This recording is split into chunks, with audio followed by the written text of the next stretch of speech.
తెలంగాణలో కాంగ్రెస్ ప్రభుత్వం వచ్చిన తర్వాత సీఎం రేవంత్ ఒక్క ప్రాజెక్టును కూడా చేపట్టలేదని, గతంలో బీఆర్ఎస్ చేసిన ప్రభుత్వ పథకాలను ఇప్పుడు రిబ్బన్ కట్ చేసి కలరింగిస్తున్నారని మాజీ మంత్రులు హరీష్ రావు, కేటీఆర్ విమర్శించారు.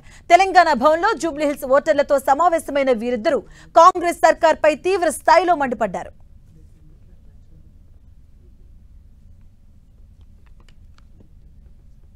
కేసీఆర్ ఉండగా హైదరాబాద్లో 1,00,000 డబుల్ బెడ్రూమ్ ఇండ్లు కట్టించిండు.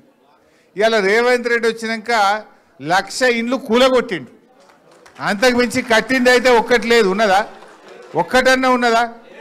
దయచేసి ఆలోచన చేయండి. అంటే ఈ హైడ్రా బగాయించాలి.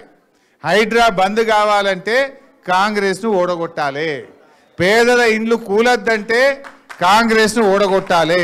తప్పు చేసినవురా, గరీబోళ్ళ ఇండ్లు కూలగొడుతున్నావు, పెద్ద పెద్దోళ్ళ కూలగొడతలేవు, మా గరీబోళ్ళు ఎంబడబడ్డావు అని బుద్ధి చెప్పాలంటే కాంగ్రెస్ను ఓడగొడితేనే రేవంత్ రెడ్డికి సోయొస్తుంది.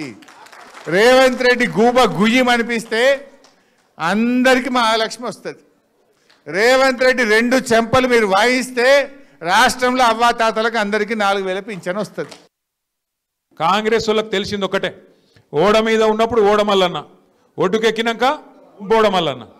ఒడ్డుకు ఎక్కాలి, ఇక తర్వాత జంపు కొట్టాలి, మళ్ళీ ఎవ్వడు కనబడాడు.